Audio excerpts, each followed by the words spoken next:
This is section 9.4, area and polar coordinates. We will find the area of a region bounded by the graph of a polar equation. Find the area of a region bounded by the graphs of two polar equations. So how is area calculated in polar curves? Well, we know that when we were finding area in the Cartesian coordinate plane with x and y, we would break this into rectangles. We found the area of each rectangle and we added them up. To get a more accurate area, we needed an infinite number of rectangles. Well, when we're dealing with polar coordinates, everything is based off of the circle. So this time we're going to find the area of one triangle or one sector of that circle. And we'll have lots and lots of little ones, stack them all together, and then you have the area in polar coordinates. So our theorem is this: if r equals f of theta is a non-negative and continuous on the closed interval from a to b, alpha to beta, where alpha is less than beta, and beta minus alpha is 2 pi, meaning one rotation around the unit circle, then the area of A of the region bounded by the graph of r equals f of theta, and the rays theta equals alpha and theta equals beta is given by the integral from alpha to beta 1/2 r squared d theta. This is the base formula that we're going to work off of. The 1/2 is always there, and there is no pi. So it's not like circles that we're used to in geometry class. We're in polar coordinates, so things look a little bit different. I have a note for you. Be sure to graph the equation of f of theta between alpha and beta before using the area formula. In drawing the graph, include the rays theta equals alpha, indicating the start, and theta equals beta, indicating the end of the region whose area is to be found. These rays determine the limits of integration in the area formula. Be sure that r is non-negative on the interval from alpha to beta. Otherwise, an incorrect result may be obtained. There's a lot to keep track of with these. So example 1, we want to find the area of the region bounded by the cardioid and the rays theta equals 0 and theta equals pi over 2. So the picture on the left shows us a cardioid. On the left shows us the cardioid, and then on the right, it's a zoomed in figure of what we're looking to do. So here's our cardioid that has the equation 1 minus sine of theta. This is the piece that we're looking at just over here in the first quadrant. So I know that the area formula is 1/2. I'm going to pull the 1/2 to the front because I know it's not needed inside the integral right now. From alpha to beta by radius squared d theta. Okay, so alpha and beta are given to us. Here's my alpha, here's my beta. 1/2 from 0 to pi over 2. The radius is 1 minus sine theta, quantity squared d theta. Yes, at this point, you could put this into your calculator if it were a calculator question. And when you're finished with it, the answer is going to be 3 pi minus 8 all over 8. I don't remember the exact decimal that we got in class, but you could figure that out on your own there. However, if this was a calculator free question where you couldn't use your calculator, you would have to know how to do this by hand. So a couple things going on here. You still have the 1/2, still the integral. It looks like u substitution should be an option, but unfortunately there's no cosine, so we can't use u substitution. So I'm going to FOIL out that whole expression.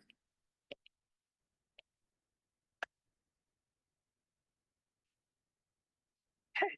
When I'm looking through here, I know that 1, I can find the antiderivative of, 2 sine theta, I can find the antiderivative of, but sine squared is not the answer to any derivative that we know of on our golden ticket. So how am I going to integrate that? Well, we're going to need a trig substitution. So back from pre-calculus, and I'm going to look here a little bit, we have a substitution. It's going to be 1 minus cosine, excuse me, of 2 theta all over 2. Sine squared theta is equal to 1 minus cosine of 2 theta all over 2. So if I rewrite this problem, 1/2 0 to pi over 2, 1 minus 2 sine theta plus 1/2 minus 1/2 cosine of 2 theta. Believe it or not, there are like terms in here. 1 minus 1/2 would be a positive 1/2. So we'll combine those together. Let's say, ignore my instructions here for example 2. I'm just going to keep going. 1/2 0 to pi over 2. 1/2 minus 2 sine theta. Oh, I did that wrong, didn't I? I grabbed the wrong 1/2. So minus 1/2 cosine 2 theta d theta. You probably noticed already. Instead of this negative 1/2, I need a positive 1/2. So let me go back and correct that. So 1 plus 1/2 would be 3/2. There we go. That's better. So now the antiderivative for each term, I still have 1/2. 3 over 2 becomes 3 over 2 theta. The antiderivative of sine is going to be negative cosine theta, which means I now make this a positive. And then the antiderivative of cosine is going to be sine. So I have minus 1/2 sine of 2 theta. We don't need a plus c because it's a definite integral. And I'm missing one thing in that last term. It's a chain rule in reverse, which is really u substitution. But instead of writing out u and du, I can just divide by the derivative of the inside. So the derivative of 2 pi is 2. I'm going to divide by 2. So if I clean this up a little bit, I'm still going to leave the 1/2 on the outside. 3 over 2 theta plus 2 cosine theta minus 1/4 sine of 2 theta. And then you have your boundaries of 0 and pi over 2. You would substitute the pi over 2 first. You would substitute the 0 second. And when you're all done, you should have 3 pi minus 8 all over 8 as a common denominator. So obviously the integration takes up the most time with these problems. I want to make sure that you can set them up. That is my primary concern.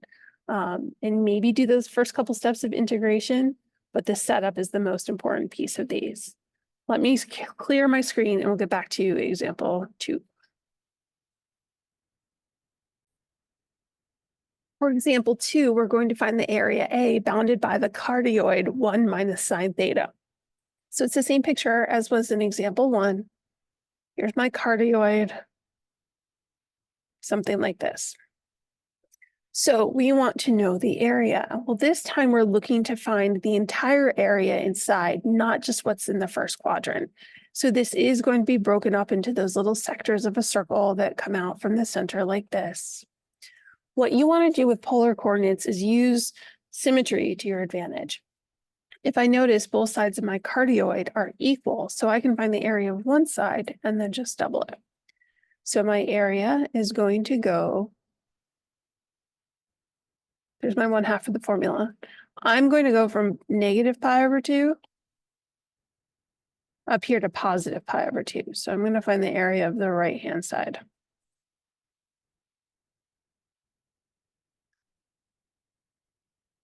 And then inside is the area, not the area, the radius squared. So 1 minus sine theta squared d theta. And because I'm using symmetry, I'm going to go from negative pi over 2 to positive pi over 2. I want to double that final answer. And conveniently, the 2 times the 1/2 will cancel in the front. So this is between negative pi over 2 and pi over 2. If I foiled out the inside, again, I'd have 1 minus 2 sine theta, then plus sine squared theta, d theta. You could go through the previous steps that we did in example number 1. You would find the trig identity for that sine squared, which is 1/2 minus cosine 2 theta, and replace all of those things. And when you do that and substitute everything in, we wind up with 3 pi over 2. You want to be careful about starting and stopping at 0 and 2 pi. Sometimes it'll work and you'll get the correct answer, but sometimes it won't. And that's because the values over here at 0 and at 2 pi give you the same values. So sometimes that doesn't always work out, but sometimes it does. I don't have an exact rule for you, but I like working with the symmetry, and then you can just find one piece of it and double it. Or in the example of number 3, we're going to triple it. So we want to find the area A of the region bounded by the rose curve, which is 2 cosine 3 theta, which has 3 petals. So when they're odd numbered inside of here, and this changes the frequency, we wind up with 1, 2, 3 petals, which is kind of fun.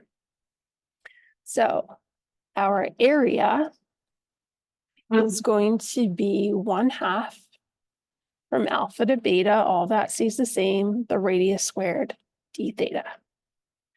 I'm going to find the area of 1 petal and then multiply it by 3. Now, the 1 petal that I'm going to choose is I'm going to choose this petal over here on the right-hand side. So in our classes, there's been a lot of discussion about the boundaries, and I've had a lot of suggestions. Go from negative pi over 2 to pi over 2, or pi over 2 to pi to get this petal, or pi to 3 pi over 2. And I'll be honest, it looks like that's where it splits apart, but the truth is that's not what happens. If I go back to this equation, r equals 2 cosine 3 theta, and I plot it, not in a polar graph, but in a regular coordinate plane, I know that it's a cosine curve. That 2 in the front is the amplitude, so it's going to go up to 2. It'll go down to -2. And my cosine looks like this. Now, if you recall, that 3 changes the frequency, so that it means from 0 to 2 pi, you'll have 3 wavelengths. If you don't remember that, that's okay. I'm going to say 2 cosine of 3 theta is equal to 0. Because if I set this quantity equal to 0, it's where I cross the x-axis. Okay. So divide both sides by 2. Cosine of 3 theta is equal to 0. So now what I want you to think is cosine of some value. I'm going to put it in a box. Cosine of the box is equal to 0. Well, where does cosine equal 0 on the unit circle? Well, it equals 0 when the box is equal to, we're talking about the top and the bottom of the unit circle. So pi over 2, 3 pi over 2, 5 pi over 2, 7 pi over 2. You could keep going. In the negative direction, we'd also have a negative pi over 2. So that's where the box would be equal to in order to have a cosine value of 0. One more step though. You're going to tell me that 3 theta is equal to pi over 2. And if I do that, theta is equal to pi over 6. If I say that 3 theta is equal to negative pi over 2, then I know that theta is equal to negative pi over 6. If I say that 3 theta is equal to 3 pi over 2, then I get theta is equal to pi over 2, which means that my x-intercepts got a -6, negative pi over 6, positive pi over 6, and I have a positive pi over 2. 1 petal is 1 area under the curve. The next petal, and this is a negative radius, is that area under the curve. My third petal would be over here, and then they start to overlap. So you can only see 3. There's really a whole bunch in there, but you can only really see 3 of them. So I'm going to choose my petal to go from -6 to +6. That gives me a positive radius, which that note up above suggested I use. So when I fill this in, my area is 3 times 1/2 negative pi over 6 to positive pi over 6. The radius is 2 cosine 3 theta, quantity squared d theta. In the front, I wind up with 3 over 2. Again, if you were to solve this by hand, you would have to FOIL it out, multiply it out. I guess we don't have a FOIL on this one. We just have to multiply. My apologies. So this would be 4 cosine squared of 3 theta. You would have to use a trig identity here because cosine squared is not the answer to anything on our golden ticket. But the final answer to this problem works out to be pi, which is 3.14, as you know. This is not the only way to look at this problem. I want to show you one alternative method here. If we just look at half of one petal, again, the whole thing's symmetric. I take the top half of that petal on the right. I can now say, all right, I have 6 half petals. Here's my area formula for half that petal. Instead of going between negative pi over 6 and positive pi over 6, I'm going to go between 0 and pi over 6. The inside stays exactly the same. Quantity squared d theta. And again, with this method, you should still wind up with pi. The second version might be nice because that lower boundary is 0 if you had to do this by hand, and using 0 in trig functions is usually pretty straightforward. Example 4, find the area A of the region bounded by the, I think that's supposed to be a C with a little symbol on the bottom.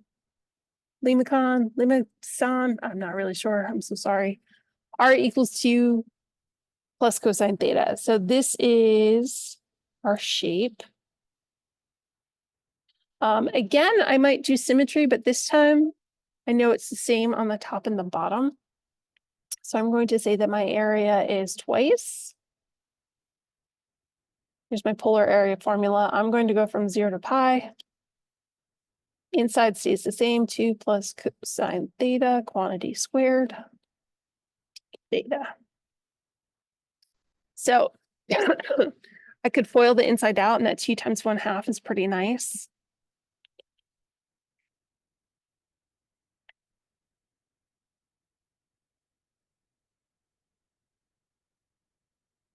And again, the antiderivative of 2 would be 2 theta. The antiderivative of 2 cosine theta would be 2 sine theta. But that cosine squared, you don't have an antiderivative for that. So this is where you have to go into your trig functions again. All right, continuing on with example 4. So once we FOILed everything out, this is what we have. I've already multiplied the 2 times the 1/2 to get a 1, and this is everything inside. So we can find the antiderivative of the first 2 terms. However, that third term requires a trig identity. And the identity that goes with this is cosine squared of theta is equal to 1 plus cosine 2 theta. This whole quantity over 2. So if I do a little bit of replacing here, my area goes from 0 to pi, 2 plus 2 cosine theta. I'm going to split this blue identity into 2 pieces. So I'll have the 1/2 plus 1/2 cosine 2 theta. And this is a d theta problem. I can add the 2 plus 1/2, and that becomes 5/2. So I'm going to do that real quick here without rewriting. And now I'll show you the antiderivative of this whole set just so we have a reference for that. The antiderivative of cosine is going to be sine. So this is 2 sine theta plus 5 over 2 theta. 1/2 is still in the front. The antiderivative of cosine is going to be sine. The 2 theta remains, but this is a U substitution rule. So we don't, or like kind of a chain rule in reverse. So we don't want to multiply by 2, but we want to divide by that 2 that's inside, like this.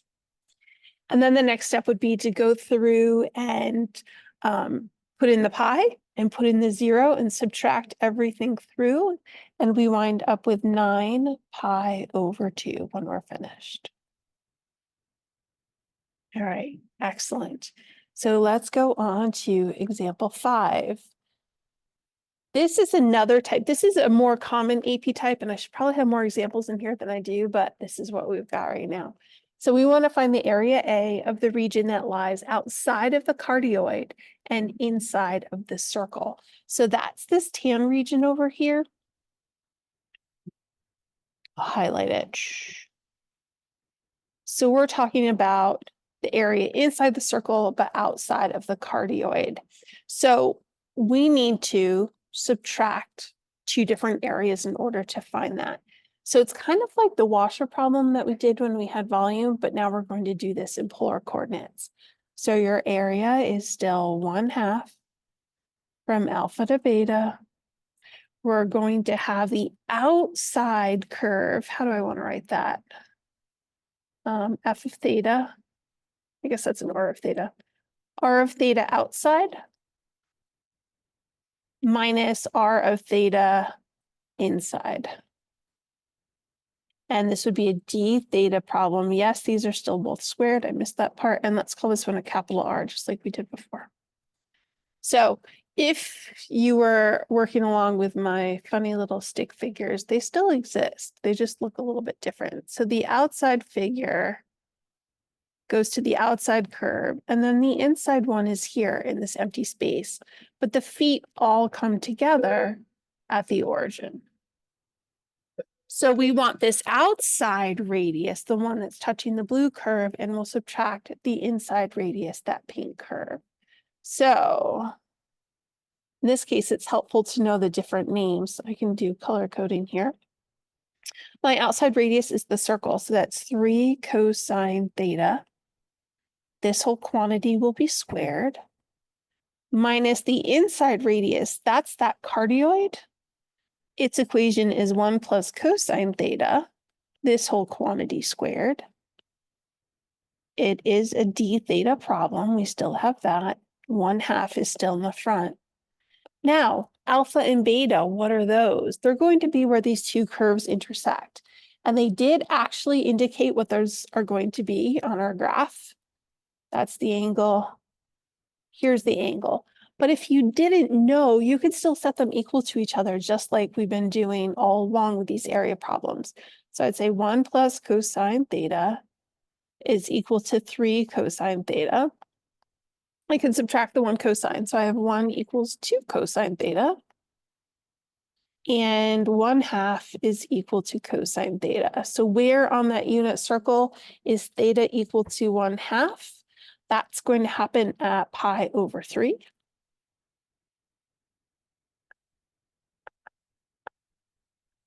And where else does it happen? Well, if I keep going, it would happen at 5 pi over 3, but we don't want the positive name for it. We want the negative.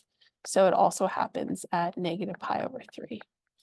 I know that negative pi over 3 and positive pi over 3 are the same point on my unit circle, but they'd be different directions.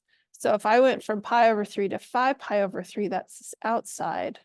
But I really want to go from negative pi over 3 to pi over 3, the smaller of the two pieces. So that means that my boundaries are negative pi over 3 to positive pi over 3. And again, if you were to prepare this to integrate by hand, you would have a 3 cosine squared of theta. You'd have to FOIL out that second piece and distribute the negative. So this would be -1 minus 2 cosine theta. And then you'd have a negative cosine squared theta, d theta. So you could combine like terms with your cosine squareds, but you're still going to have to use that crazy trig identity, which is oh so much fun. But when we get to the final answer, the solution's going to be pi.